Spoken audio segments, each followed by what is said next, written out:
Hi, everybody. Welcome to this webinar, Using Containers Responsibly. I hope you're all having a great day.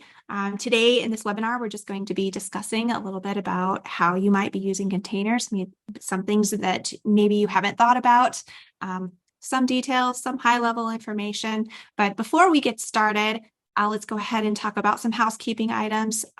We're always asked if there's going to be a recording of this webinar. Yes, there will be a recording, and we will be sending it out after the webcast. Also, you are on mute and cameras are not shown as well, so don't be shy. Go ahead and use the platform as you would like. Move around those windows however you need. Make sure to join us in Q&A at the end as well, and also during this webinar, go ahead and ask your questions as we go. We have folks online that will be able to help answer those during the webinar so that they can be answered in the context that you ask them. All right, introductions. I'm Melissa McKay. First and foremost, I am a developer, have been for many, many years, all the way from an intern fresh out of school to a principal engineer. So lots of time working on various kinds of different projects. Later on in my career, I was primarily focused on Java server-side applications, also some Node thrown in there, some Python. Rarely do I meet a Java developer these days that isn't doing something else as well. I did become a speaker. This was something that I was really interested in doing, and it just made sense to make the jump to become a developer advocate. I've now been with JFrog for a while in this position. I'm enjoying it. Even through the pandemic, I've really enjoyed being able to engage folks online. Now we're starting to travel again, so this is a really good opportunity to meet developers, find them where they are, be able to have these conversations, especially with new projects and everything coming out, finding out what their woes are, and hopefully being able to help and make lives easier. I am a Java champion and a Docker captain, so I try to keep on top of the latest and greatest in those two technologies. Here on this slide is my Twitter handle and my LinkedIn. Feel free to reach out, ask questions, anything like that. I am available, and certainly pass on any questions that I can't answer to those that can. Today on the agenda, we'll be talking about just how containers are used today and maybe how that has changed over time. We'll then be talking about building them responsibly. I won't go into too much detail here, but I will pick on some of the most common things that I see in Docker files, and then a couple of other suggestions and things to think about when you're building your own containers. We'll talk about where we should be concerned with containers in our software pipeline, how we should manage them. We'll just touch on that, and then we'll talk a little bit about securing our containers, what our options are, what we have available to us. So I remember that there was a time when using Docker containers in production was considered particularly risky and not something that I did early on in my career, certainly. Even though the concept of containers has been around for a long time, watching them become so widely used over the past decade has been an incredible experience. This diagram here actually comes from a page on the Cloud Native Computing Foundation's website. This doesn't have anything specifically to do with containers, but I do like how it describes the different stages of projects and the types of users that adopt a project over time. And I think it's a good one to apply to container usage or to even Docker usage over time. Like I said, containers are nothing new. They've been around a long time, but it took a while for the use of those to catch on in production environments. If you were to ask me today where we are right now, I would guess we're somewhere near the peak of this diagram, maybe a little bit to the right, starting to look at the conservative adopters. There's an argument that we're not quite there yet, but I think we're pretty close to that.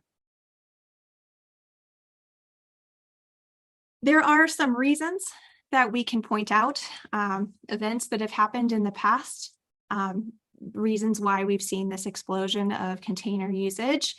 One of them is in 2013, of course, Docker became open source. That was a pretty big development.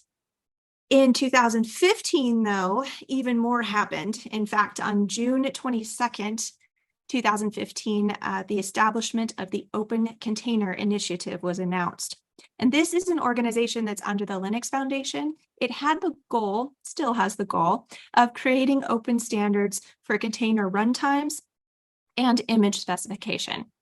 Docker is a heavy contributor, and they have donated some of their implementations, some specs. But in the announcement that was made of this new organization, it was said that over 20 organizations were involved in this. So it was true that containerization had evolved to this point to such an extent that a number of organizations wanted to work towards some common ground for the benefit of all. 1 month after the OCI was established, the Cloud Native Computing Foundation, or the CNCF, was established. And part of that announcement was the official release of Kubernetes 1.0, which was donated by Google to the CNCF. So along with containers themselves becoming more widely used, we now have advancement in the orchestration of these containers as well. And it seems that 2018, around that year, can be viewed as the year when containers crossed over into a popularity zone. It's been very interesting to see this explosion of widespread use of containers, and also the beginning of research being done by different companies on their use in production environments. And here's one example of that. This is reports that were done by Sysdig. This information came from those. Sysdig is a company that provides a really powerful monitoring tool. It's a troubleshooting tool for Linux. You're probably aware of this if you've been working in production environments quite a bit.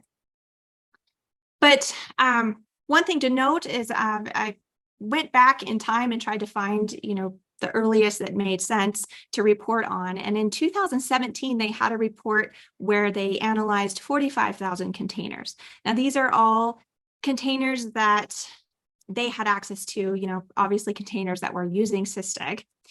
They didn't really have a diagram or anything to list the runtimes that were being used because 99% of those were Docker at the time. So it didn't make sense to break them out. The next year in 2018, they repeated this process, did the same type of reporting, reporting on different runtimes that were in use, and they observed 90,000 containers. And here we start seeing other container runtimes besides Docker coming on the scene. So that's pretty interesting to look at. In 2019, though, the report jumped up to 2 million containers. Today, that's not a large number, but back then it seems like a pretty big jump from 90,000 to 2 million. They say it includes both SaaS and on-prem users. These links to these reports are on the slides. They're definitely worth taking a look at. There's some interesting information in there. This particular one shows a growth of containerd, and I want to note that Docker as a runtime, although it's being less and less used these days, Docker actually uses containerd as its runtime now. So that explains why containerd is becoming more and more popular, and you see runtime usage of Docker decreasing. Doesn't mean that Docker has gone away or is less popular, just means that the runtime involved is more aligned with the orchestration that's available today. Another Sysdig report, 2020 and 21, we're still looking at 2 million containers. They do specify in this report that this is only a subset of customer containers. So there's more than 2 million now. And then the last report I'll show just an interesting diagram. This is 3 million containers for 2021 and 22. pretty interesting to see the division of the runtimes here. I found more evidence that supports that turning point in 2018 that's provided by Datadog, which is another organization that provides monitoring solutions for applications. And I took this particular graph from a report that was posted in 2018. It was called 8 Surprising Facts About Real Docker Adoption. This graph takes data that was collected from 2014 to 2018. And you can see the progression of adoption increasing with 25% of 10,000 companies now adopting Docker.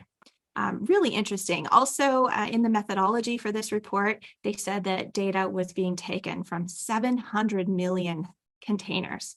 That's pretty wild. Again, there's a link there to that report if you're interested in taking a look at that. In 2018, Datadog also started focusing more on orchestration and looking at and observing runtime usage, much like those SysDig diagrams that I displayed earlier. And this quote was taken from the Datadog research report called 8 Emerging Trends in Container Orchestration. It was posted at the end of the year, 2018 in December. And again, the link is noted here. So if you get a chance, check it out because there's a lot of other interesting observations that are made here and in later reports. But the quote that I pulled out from the top of this report was, containerization is now officially mainstream. And 25% of Datadog's total customer base has adopted Docker and other container technologies. Half of the companies with more than 1,000 hosts have done so. So pretty incredible. Back when I might ask an audience at a conference whether anyone's using containers, maybe a scattering of hands would go up. Now it's a lot. Anyone that is dealing with cloud native infrastructures, dealing with applications that are composed of microservices, now it's a pretty popular thing. Now, just because something is popular does not mean that it's secure, especially in cloud native environments. You can't take that part for granted. And you also can't take that performance or efficiency for granted. How you are packaging your application or service into containers will make a huge difference on both fronts. So don't think that just because the technologies are more advanced today, that you don't have anything left on your plate to do, but use them. There are ways that you can basically, cause yourself some issues and use them incorrectly. Before we talk about that, we will get into a little bit of detail on that. Let's just talk about what happens in a typical software pipeline, and even before we started adding containers to the mix. What all is involved in our development and delivery process? So this is a typical pipeline that's displayed here. It has a number of different steps. It's huge, it's complicated. Don't expect you to be able to see everything that's here, all the little tiny logos on this screen and all the text. But just note that basically it goes all the way from initial development through continuous integration, through going through integration with build servers, with build tools and dependency managers, going through testing processes, and then ultimately being deployed into a production environment. Now, what's missing in this particular diagram are the steps that are involved in monitoring and other operating tasks that should be happening after deployment into production. You generally see those steps, those aspects in the Infinity software development lifecycle diagrams. But today we're going to focus on the steps that happen up to deployment. Containerization can be argued, and I've heard this before, that maybe this shouldn't be a concern of a developer or anyone even close to that side of the pipeline.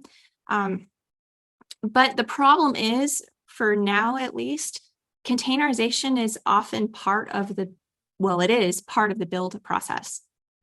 And knowing how something is being built and then later understanding how it's going to be deployed, that clearly affects decisions that are made by developers clear back at the design stage.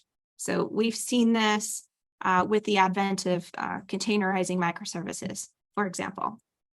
So developers aren't going to be able to just let this go. If you are dealing with writing applications that are intended to be developed or deployed in a cloud native infrastructure, in an environment like that, you're going to need to learn how to work with containers. This is a more simplified version of the pipeline that was shown in the previous slide. It goes all the way, starts at development, goes to continuous integration, goes through QA testing, then maybe a release process, ultimately to deployment. Where in this process should we be concerned about containers? We already go through this process with, just our Node application, our Python application, our Java application.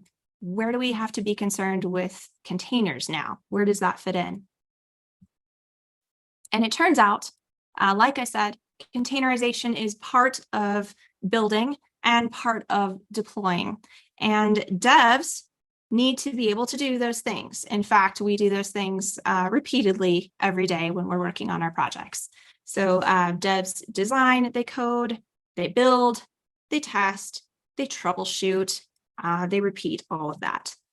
Devs need to be able to reproduce problems, especially if they're working on, bug fixing. They need to be able to reproduce a problem that might require a specific version of an app to be run in order to reproduce the problem.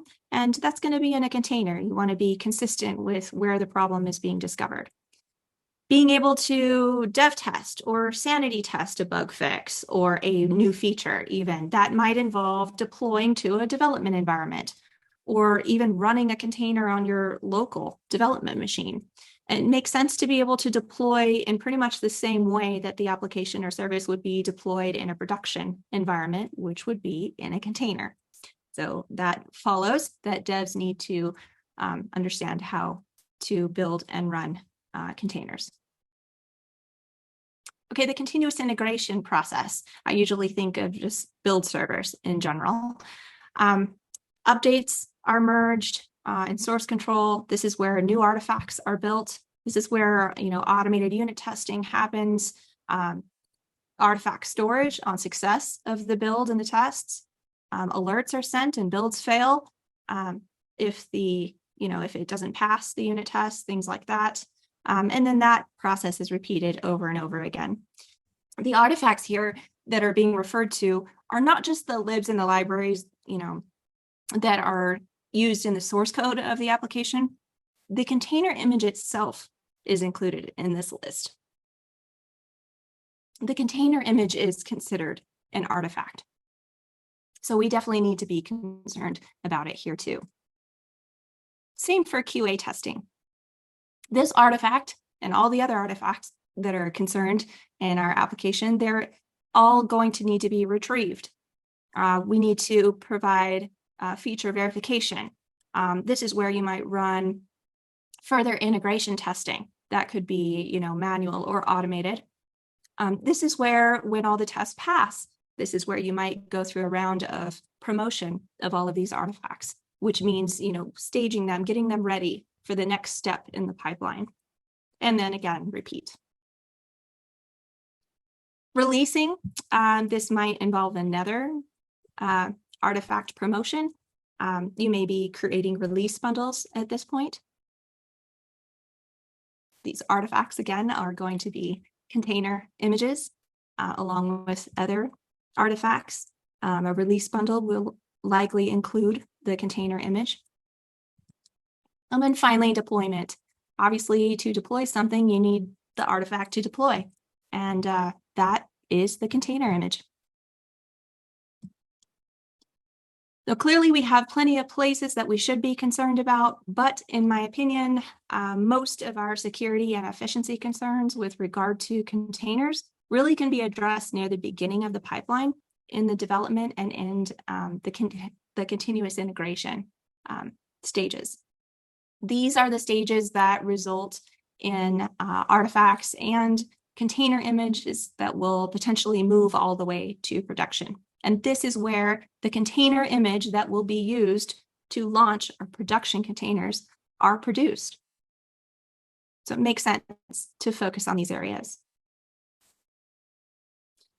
There are quite a few methods used to build containers. So let's move into building container images responsibly. That's primarily the task that developers are going to be doing and build servers are going to be doing. So it makes sense to spend some time on this portion. How and when you build your container images will make a big difference in both security and in efficiency and performance. You can choose, under the how category, you can choose solutions with or without Docker. I advise people mostly just start with Docker Desktop to get your feet wet, especially if you're new to containers. The documentation is excellent. They do a really good job of walking you through the entire process and explaining exactly what it means to be a container image, what it means to run a container, and things that are happening under the covers. It has all of the features that you need to build, to run, to store containers, to push them into a registry, whether it be public or private. And it has takes care of the caching mechanism as well, and also launching containers on your local machine. So it's pretty advantageous. If for whatever reason you do not want to use Docker, another option for you might be Builda. If you're a Linux shop, this is probably something you've already looked into and considered. It's just another alternative to building images. The other thing to consider is whether or not you need to write a Docker file. When I talked about before how, I've heard that containerization maybe shouldn't be in the developer's lap. And one of the arguments that I hear the most is, why do we need to learn to write another thing? Now we have to learn how to write a Docker file. And it can get pretty overwhelming sometimes when all of the things that developers are asked to learn and asked to do these days. But I found that writing the Docker file, it gives me a little more control over how these images are built and produced. So I personally prefer using a Docker file. I think it's a pretty standard way to communicate how the layers are built and what exactly is included in your containers. If you do not like writing Docker files or looking for ways to get out of that, there are solutions for you. There are options. Build packs is one of them. Another is using build plugins. So if you're already using Maven or Gradle, you can simply, add one of these plugins to your POM file or your Gradle build file and be able to use it that way. Jib is another option that's also used as a plugin. When do you build these containers? Obviously, during active development, developers going to be building these all the time. One thing that drives me nuts is, and it's happened to me over and over in the past, is when, a change is made and stuff is checked in, but maybe the developer forgot or just didn't, try to build and run the container on their machine. So maybe all the unit tests pass and everything, but the moment you try to launch the container, there could be something wrong. Maybe some configuration isn't quite right, something like that, and the container just doesn't run. It dies immediately. Not helpful when that gets pushed into source control and the next developer who pulls it has to figure all that out. So developers need to be able to run these on their machine. Also, like we talked about earlier, for troubleshooting purposes, it's another reason. During continuous integration, obviously builds are going to be happening there all of the time. So that's another time when you would be building container images. There are other times that I've seen container images built. We'll discuss that in a minute. I don't believe that is best practice. So I'll address that in a later slide. Since using a Docker file is pretty common, let's start there. But first, I want to talk about dependencies. That's going to be the biggest part of this. I know this is an overused graphic with the iceberg, but the concept that software is potentially made up of a ton of components that a developer doesn't necessarily have firsthand knowledge of cannot be understated. Applications and services that are built today are more complex than ever. Developers generally don't want to recreate the wheel if it isn't necessary. And this means pulling in a lot of libraries, code that you didn't necessarily write yourself. They could be open source components, or they could also just be, other libraries that have been written by other teams internally. It doesn't even, not necessarily need to be open source. It could be, just another team has responsibility over that part of the software. So clearly, we need to pay attention to everything that is coming into the build, because you could potentially be bringing in things that are vulnerable, or things that could make you susceptible to attack. Let's talk about some of those things. This is a very contrived Docker file. It was written to illustrate some points to consider when building these container images. But don't get me wrong, if you're going to go look for examples online on how to build Docker files, you will more than likely find Docker files that suffer from some of these same issues that we'll talk about here. These examples that you find online are meant to be just that, examples, simple for demonstration purposes and not necessarily production worthy. Obviously, that doesn't just apply to container image building examples. Other code you find online too, you really need to understand it. Take time and read the documentation. Don't just copy paste stuff. So let's walk through this one and pick out the issues. I won't pick out everything. I'll pick out a few that are the obvious and that I see, pretty common. Number one, that from line. This is a parent image. Docker files can be written in a way where there's a hierarchy. You can start from like a base image or a parent image, and then the rest of the Docker file is adding to that. So this is what we have here on line 1. We have from untrusted parent image. Obviously, you're not going to see something so obviously a problem named such, but I see this a lot. People will pick a particular base image and just use it because they've seen it used elsewhere without doing the due diligence to figure out if this is an actual image that is safe to use. In fact, let's take a moment and talk about official base images. Official images, you can find them on Docker Hub. And I'm just going to show you. Let's just go to Docker Hub and take a look. Let's do a search for an Alpine image. Okay, and see the Alpine image is a Docker official image. So Docker has a team that is dedicated to keeping track of these images, making sure that they are open, that it's obvious what's in them, that they are managing updates and paying attention to news of new vulnerabilities coming out and making sure that everything's up to date. So if you're going to use an image from Docker Hub, a public registry, these images are available to anyone and can be posted by anyone. Best use an official image, unless you have some other resources that tell you that the image you've chosen is, if it's not an official image, you need some other reason to consider it trusted. One way to be able to trust an image is to have its original Docker file, the original artifacts and files that were used to build that image to begin with.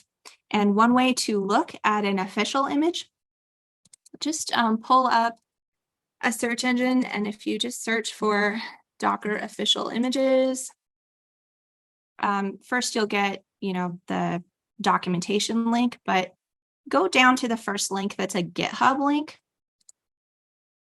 And this is where it gets interesting. So this is the GitHub repository where these official images actually live. There is a library directory. In this library directory, you'll see all of the images that are official images. We pulled up Alpine earlier. If you drill down into that, you'll see a line in here, and all of these are consistently done this way. You'll see a Git repo. Let's take a look at this Git repo. This is where the Alpine official image is managed. And in this repo, we should be able to find the original Docker file. Now, some of these may have branches for different versions. They may have different different directories for different types. Let's just go to the latest version of Alpine, and now we can see that we have directories that represent the different types that you can build. If we just go into, let's go into this top one here, drill down, and we should be able to find a Docker file like this. And here you go. Here is the original, the initial Docker file for the Alpine image. Now there's some question, obviously, are you going to be able to open this up and look at it? That will take a little bit more work on your part. But notice this first line, it says from scratch. To me, this tells me this is a base image, meaning you can't go back any further. Some of these official images will have another parent image listed here, not scratch, but it will be another official image that you need to repeat this process for in order to go all the way back to the point where you've reached scratch. So if you're ever curious how these official images were built, this is how you can find the original Docker files for these.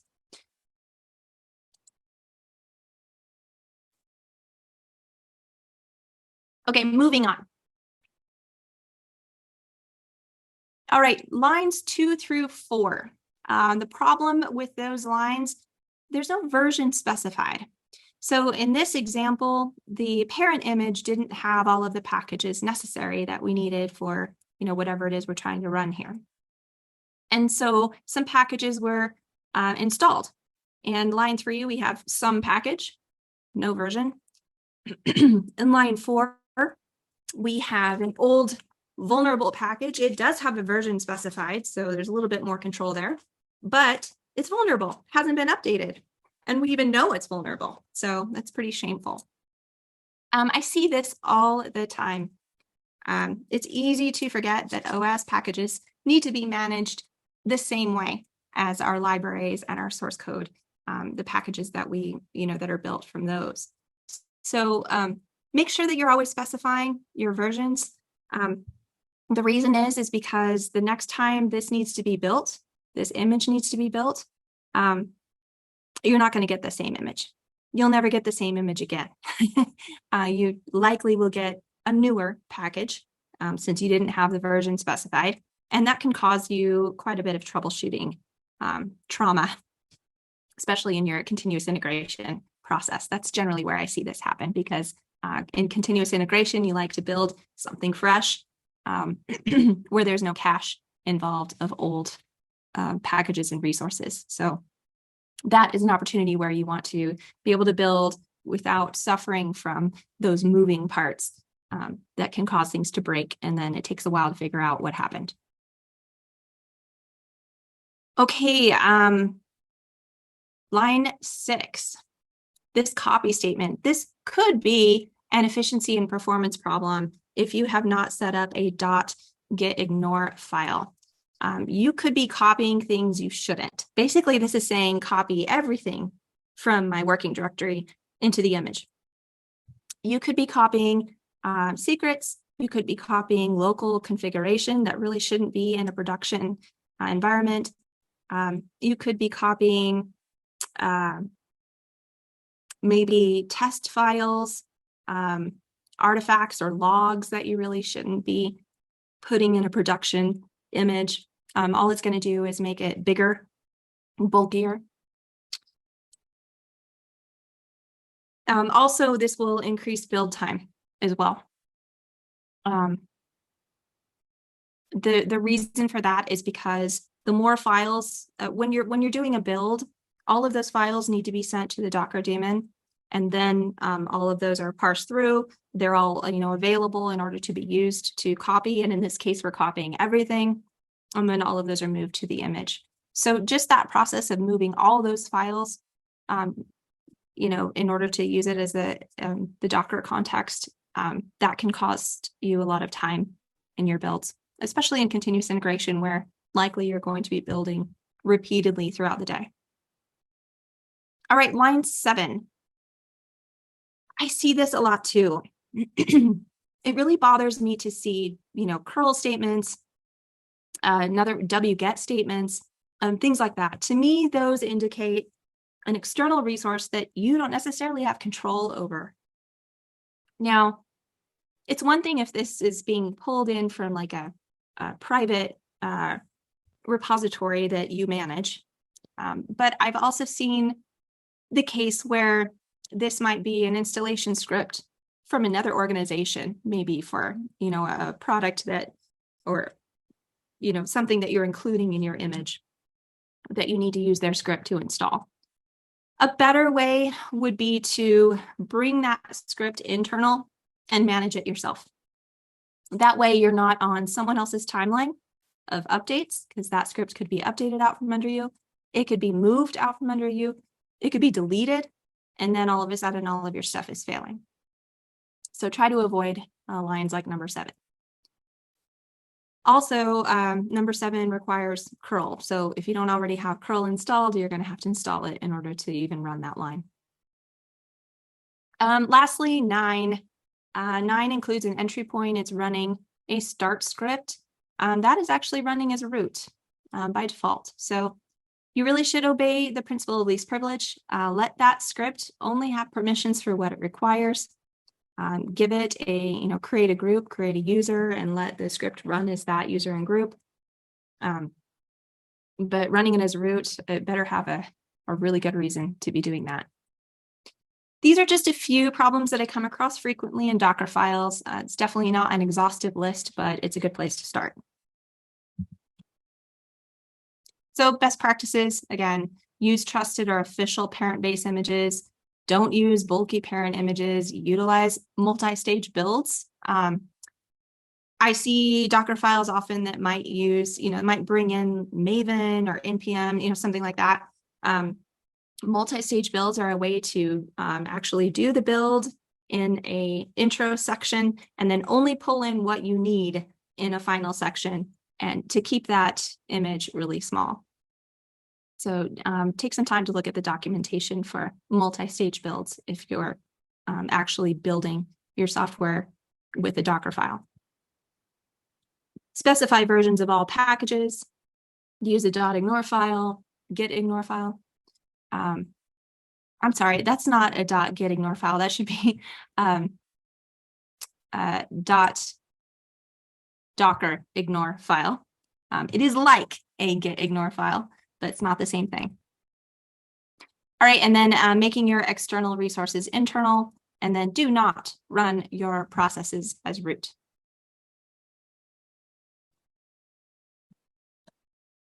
All right, options for you if you want to use Docker files. You're happy with that. You can obviously use Docker Desktop. It is not free for organizations that have a certain number of, I believe it's make a certain amount of money, have a certain number of employees, but consider the advantage of having that support. When you're using an open source tool, you're going to need to support that. So look at that cost and see if that makes sense for you. I would do it if it makes sense. It's consistent. It's easy to install across the board on Mac and Linux and Windows. It's just a really good developer tool to have in your toolbox. Builda also uses Docker files. I'll put the link here if you want to check out Builda. It is intended for Linux, so you'll probably be more happy if it's, you're working in a Linux shop. Docker is not required to run Builda, so there's your alternative. You will need Podman to start and manage containers. Builda doesn't do everything for you that Docker Desktop does, for example, but a combination with other tools like Podman, you'll get what you need done. Here's some options that do not require a Docker file. Build packs, put a link here for that. These are strongly opinionated builds. They detect the type of app you're working with. So for example, Python build pack might look for a particular Python specific file like setup.py, requirements.txt. A node build pack might look for a package lock JSON file. And then there's a build phase. Part of that process may be running a pip install or an npm install. So the pros there, they're pretty simple. These build packs are maintained by projects that are part of the CNCF. The Cloud Native Build Packs project specifically is part of the CNCF. You will need to install a tool in order to work with it called Pack CLI, and they have some good tutorials there for you to play with if you're just learning. Build plugins. The other option we talked about, there was Jib. That is a plugin you can add to, a Maven or a Gradle file. It does a really good job of taking Java projects and instead of having a fat jar, it splits it up in such a way that makes the image a little bit smaller. Pretty easy to add that plugin. And then one thing about it is it builds and pushes the image to a registry. I have mixed feelings about the pushing of the image to a registry. Seems like a developer wouldn't want to be doing that. You might only want to push to, development specific registry, something like that. It certainly wouldn't be the same one that your continuous integration would be pushing to, for example. The Spring Boot Docker plugin for Maven and Gradle, that is also easy. You just add, read the documentation, obviously, add the plugin. It actually uses Paketo build packs. I didn't know that at first because I didn't read the documentation. I just wanted to run it and see how it works. And I realized that it's actually pulling, these external images, these builder images. That's okay. Just you might want to consider relocating those images to under your control and your management in your private registry so that you can handle updates appropriately. And you may want to do, a custom build pack, for example. All right, managing these containers. I just talked about registries. Whenever we are building our container images or we're pulling them for the purposes of launching the containers in a deployment environment, we need to get these base images or our final production images from somewhere. Where are we storing these containers? And something I see missed a lot. By default, if a registry isn't specified or an image isn't tagged with a registry, Docker Hub is going to be assumed.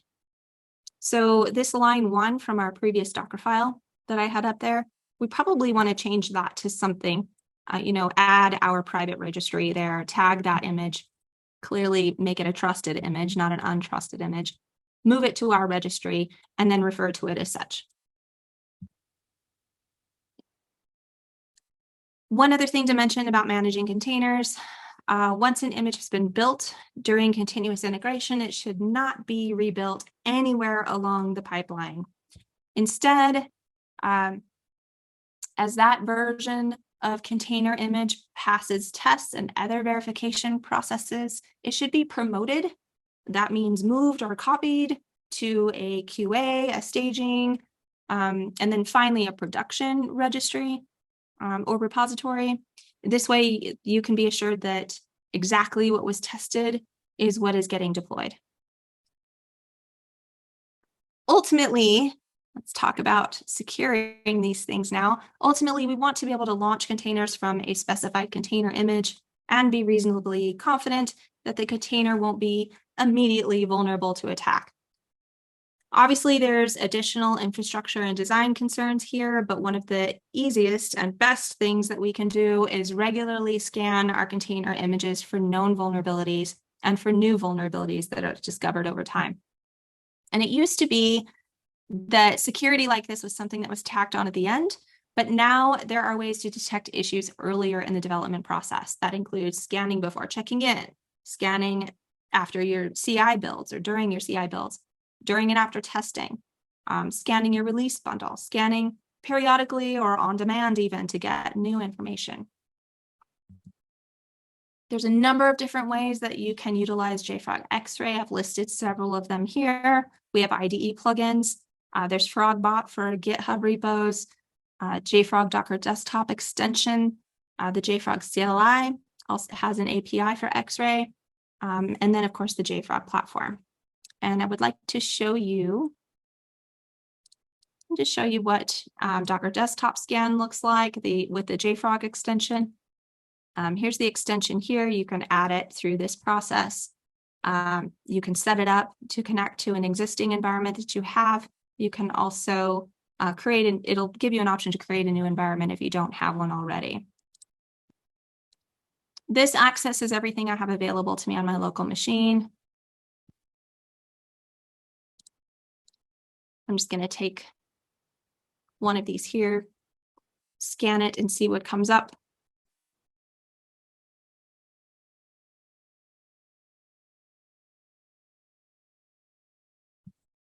And we get a pretty exhaustive list of vulnerabilities that we need to take a look at. We can drill down into each one of these and get a summary of them, more information. We can also find out exactly what layer is concerning. So we know exactly what we need to be updating. So pretty nifty. Take some time, check out some of the others. And I think I can show you one more actually.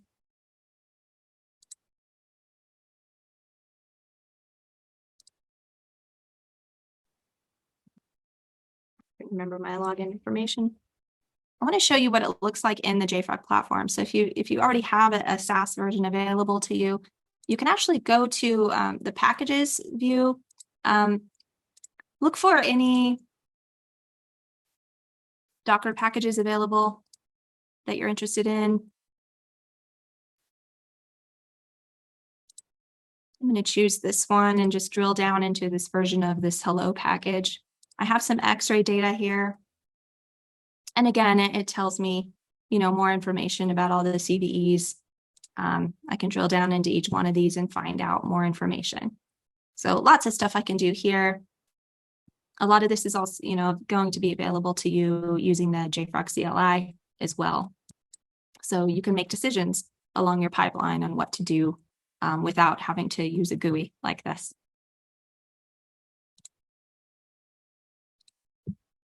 All right, that is that. I'd like to open it up for any questions. And it looks like we had a couple come in. One was, do you have any workshops? Yes, we do have workshops. I didn't get into a lot of implementation here. This is more about just getting your mind working, making sure you're thinking along the right lines and the right things when you're building your pipelines and building containers. If you were to Google JFrog upcoming workshops, you will get to a page that includes a list of workshops that are coming up. They are fairly frequent and at various times, time zones. So take advantage of those. Let's see, another one here. Oh, is using the JFrog container registry free? Can I try it out? You absolutely can. Let me show you. I have a free instance here. This is a free tier that I've signed up for. If you go to jfrog.com, there's a button that says try for free or start for free. Go ahead and click on that and you can sign up for an account. And you can play with the JFrog container registry. Once you have your environment set up, log in. There is a quick setup section here. This is where you can set up your Docker repositories if you like.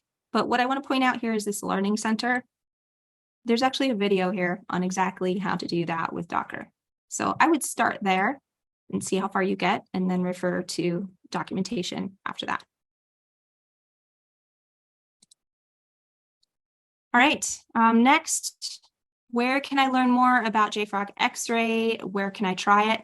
Same place, you can also play with JFrog Xray in there. You can learn how to set up watches and policies, that kind of stuff. If you go to jfrog.com and navigate to the resources section, there's quite a lot available about Xray there. It's another option for you. All right, what IDEs are supported by the JFrog IDE plugin? That is a very good question. And I'm sorry, I keep jumping back and forth to a browser, but I just want to bring up this link here. This is our IDE integration documentation, and it gives you all of the IDEs that we currently support. Of course, my favorite is IntelliJ. I use that one all the time, and I do use this plugin. It's very nice. I can make changes to my POM file, and I can tell immediately without even checking my code in whether there's a problem with the package that I've added. So pretty cool. I would also recommend FrogBot as well.